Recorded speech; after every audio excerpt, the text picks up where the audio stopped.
Hi, everyone. Welcome to our 8th grade bridge session.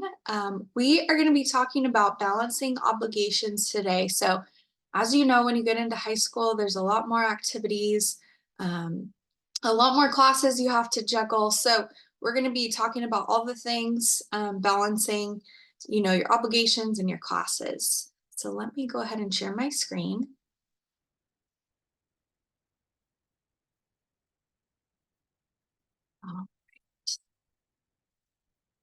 So the objective today is you'll be able to explain the importance of time management skills, articulate strategies you can use to manage time, and create a set of skills that will work best for you.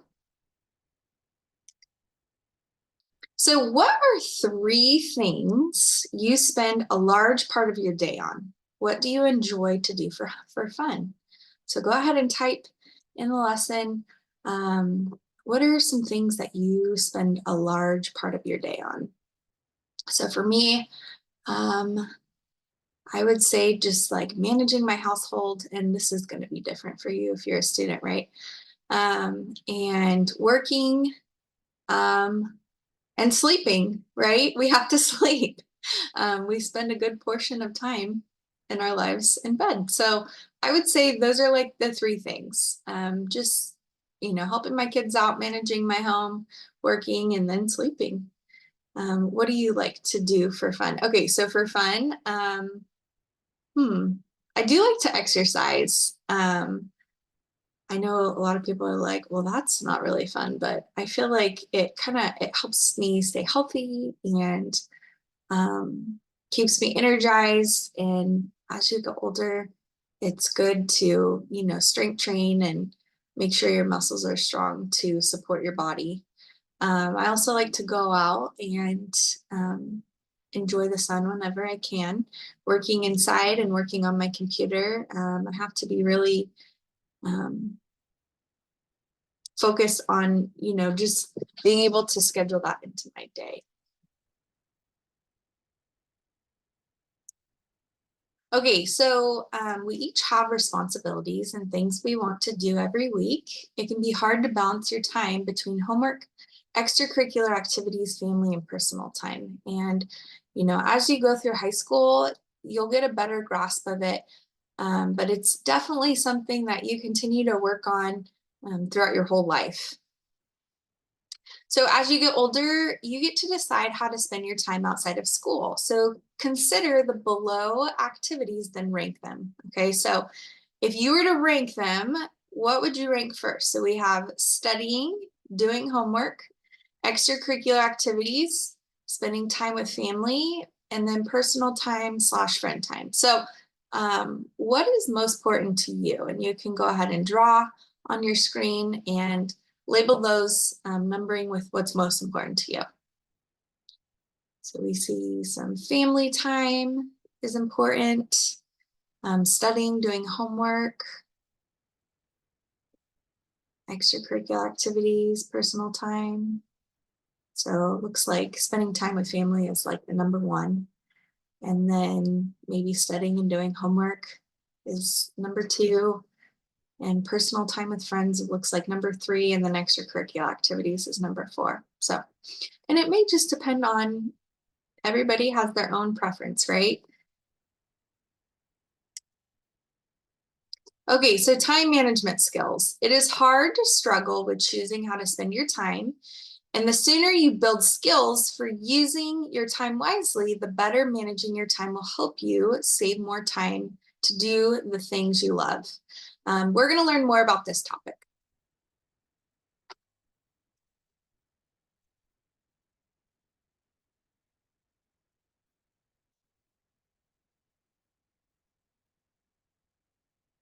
Which superhero comes to mind when I say time management? Is it Ant-Man? Maybe the Green Arrow? Let's find out. Hey there, I'm Jessica from Learning with Jessica Diaz. So before we can decide which superhero has the best potential for great time management, let's talk about what time management is and how we can be better at it. Time management is planning how much time you spend on certain things. It basically boils down to spending your time well. Wondering how you can manage your time more effectively? Just keep these three things in mind. Number one, learn to prioritize. Prioritizing means that you can figure out what's most important and do that first. So let's say that you need to clean your room and do your homework, but you also really want to play Luigi's Mansion 3. Well, if you're prioritizing, you'll do the most important task first, followed by the task that's next in line at being the most important. And that you can save time for fun stuff once you're done. So if I were prioritizing these three things, I would do my homework, then clean my room, and then play Luigi's Mansion 3. Number two, make a to-do list. A to-do list is just a list of things that need to get done. Now, if you're new to making to-do lists, it can be helpful to ask an adult for help. But it basically looks like this. Let's say that I have homework, chores, taekwondo practice, a test coming up on Friday, and a piano recital on Saturday. That's a lot to keep track of, and I'm worried that I might forget something, so I write it all down.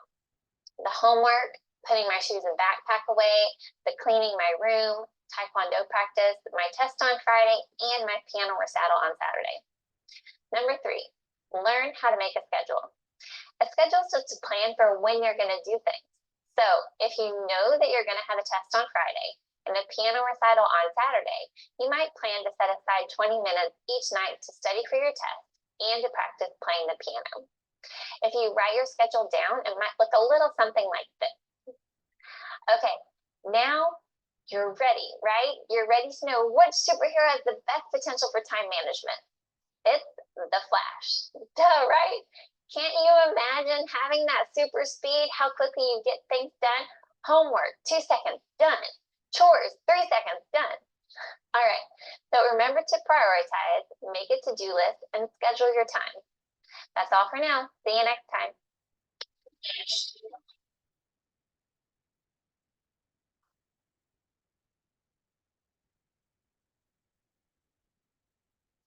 All right.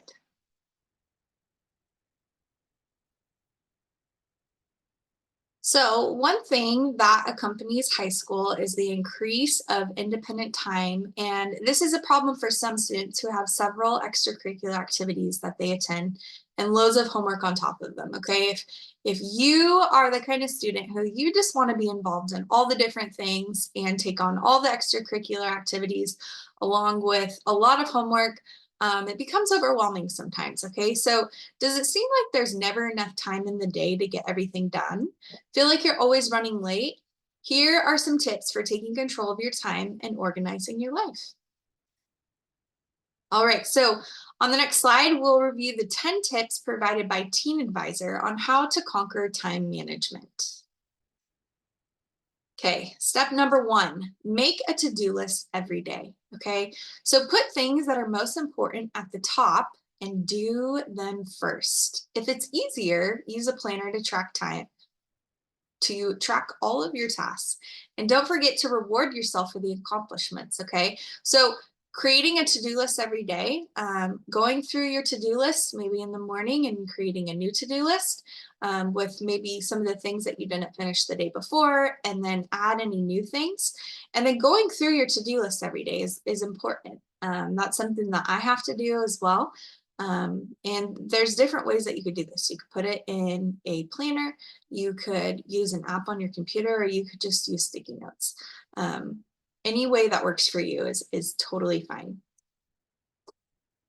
Okay, number 2, get some reading done on the, okay, so use spare minutes wisely, okay? So an example of this is get some reading done on the ride home from an event, for example, and you'll kill 2 birds with one, okay? So if you are riding home and you will be in the car for a little bit of time, maybe use that time wisely. If you can work on schoolwork or read something, use that time wisely so that you don't have to make up that assignment, later in the day.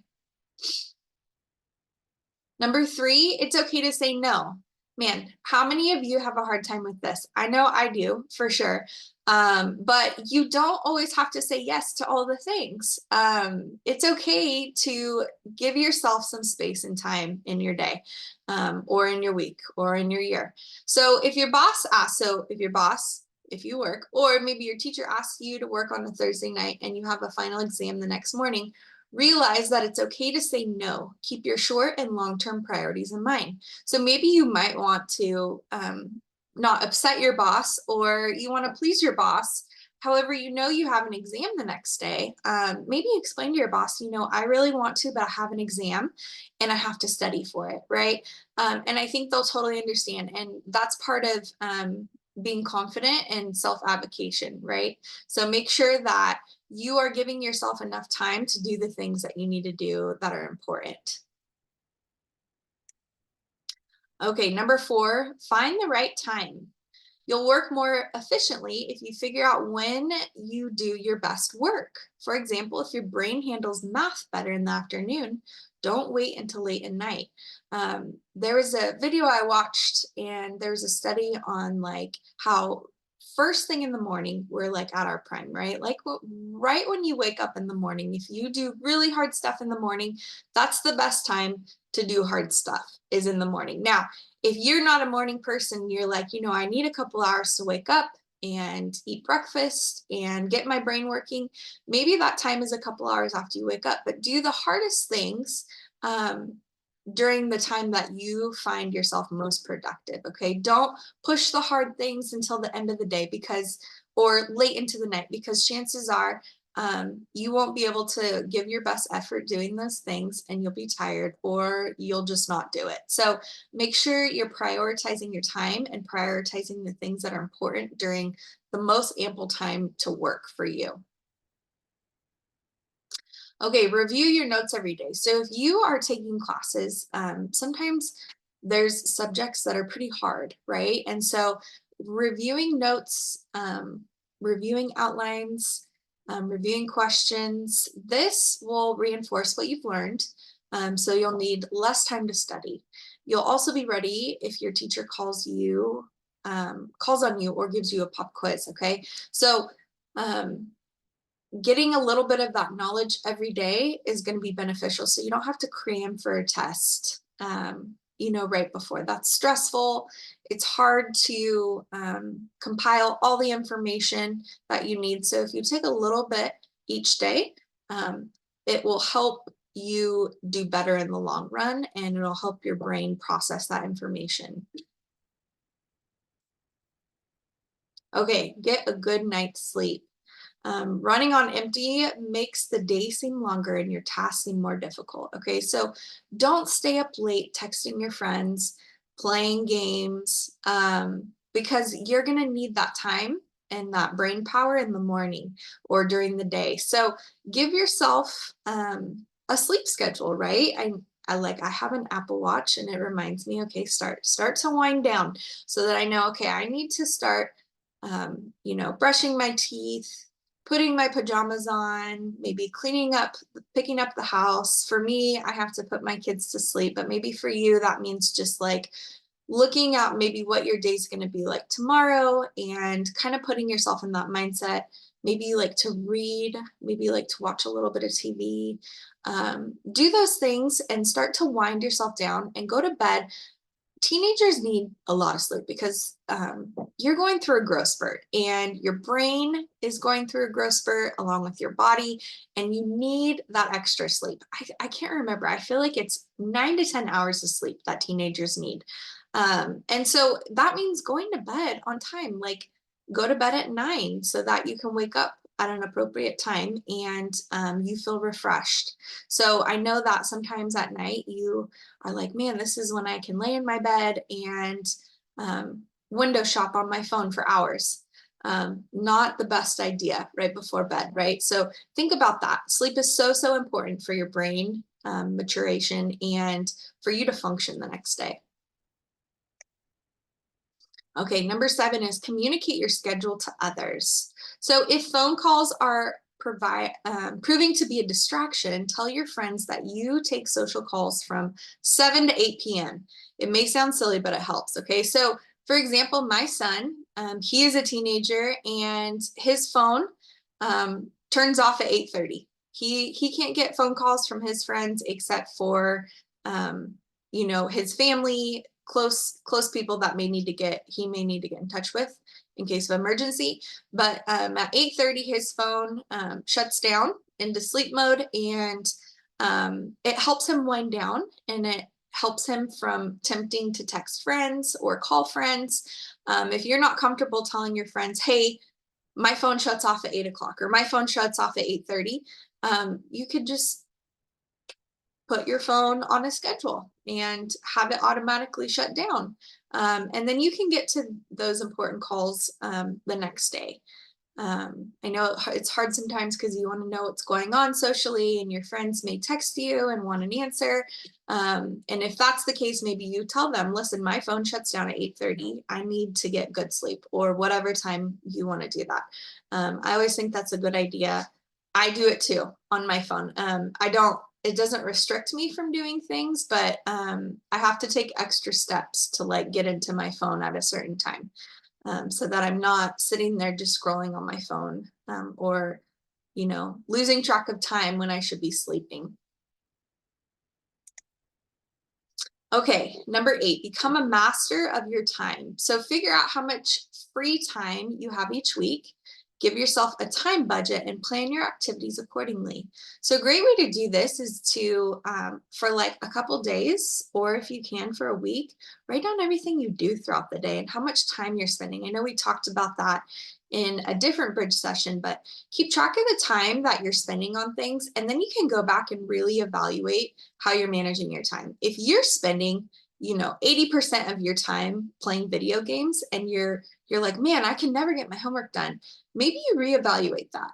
Maybe you're like, okay, I'm spending a lot of time playing video games. I need to adjust that a little bit. So giving yourself scheduled time throughout the day to do activities that are fun, right? Like playing video games or watching movies or talking to friends, but also scheduling those priorities within your days too. Okay, don't waste time worrying. Have you ever wasted time and wasted an entire evening by worrying about something that you're supposed to be doing? Was it worth it? Instead of agonizing and procrastinating, just do it. Okay, I definitely do this. And when I was in high school, if I had an essay, I would like spend so much time thinking about, oh, I need to start this essay. I need to start this essay. And I would just like push it off, push it off. But that time that I was wasting just thinking about what I needed to be doing, I could have just been doing it, right? So if you can reset your brain and think, okay, what am I doing by sitting here worrying about this? I need to get going, right? Get working, start working towards the tasks that you need to accomplish. If you need to talk it through with somebody, talk it through with a parent or a trusted friend, and just do the thing, right? You sitting there worrying is going to make it a lot more agonizing than if you were to just get down to work and start breaking down what you need to do. And if it's an assignment, a large assignment, maybe talking to a teacher about, hey, can you help me break this down so that it doesn't seem like such a giant assignment? Maybe chunk it a little bit. And I am sure your teacher would be more than willing to do that. Or if your teacher is your parent, maybe talking to your parent about, let's chunk this. So like on Monday, I have to do this piece. And then on Tuesday, I do the next piece. And then so that it's not such a giant, giant hurdle that you have to cross. Okay, number 10, don't push yourself way too much. So setting goals that are unrealistic sets you up for failure. While it's good to set high goals for yourself, be sure not to overdo it. Set goals that are difficult yet reachable. Okay, consider these tips, but personalize your habits so that they suit you. If you set priorities that fit your lifestyle, you'll have a better chance of achieving your goals. Okay, so um, I do a class on, or I teach a class and we talk about goal setting, and we talk about them being achievable, right? So if I have a student who's like, I'm going to become an astronaut tomorrow, that's not achievable, right? I mean, that's really dramatic, but think about the things that you can achieve and the steps that you might have to take to get to that goal, and think about if it's realistic, right? And so that might be a little bit of like planning backwards, right? Starting from the end game and working backwards and seeing if you can achieve that goal. So for example, if you're doing PE and you have state testing and you have to run the mile, and maybe you have a goal for yourself. If I think for high school boys, you have to run it within like 8 minutes. If you're running your mile at like 10 minutes, maybe you have a couple months before you have to run it at 8 minutes. You think, okay, every day or every other day, I'm going to run the mile and I'm going to shave off, 10 seconds off my time. Okay. And pushing yourself a little bit harder, but training your body so that you can achieve that. And sometimes, it's just like a mind thing, right? Your body can do it and it's a little bit uncomfortable, but your brain has to say, okay, I can do this. I know I can do this, and just push through uncomfortableness. So make sure your goals are achievable and attainable. All right. So what tips stood out to you and why?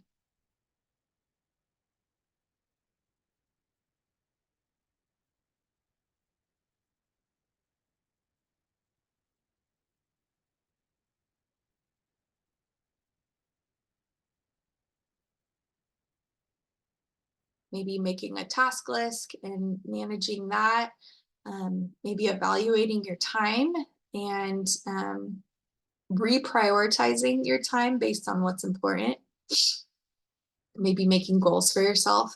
And part of making goals too is if you're in the process of trying to achieve a goal and you're like, man, this is really not manageable, maybe readjusting that goal so that it is achievable, right? Good. All right. Well, thank you everyone so much for coming today to our bridge session. We have one more bridge session left next week, and we're going to be talking about critical thinking and expanding our brains so that we can critically think in high school. So thank you everyone for coming today.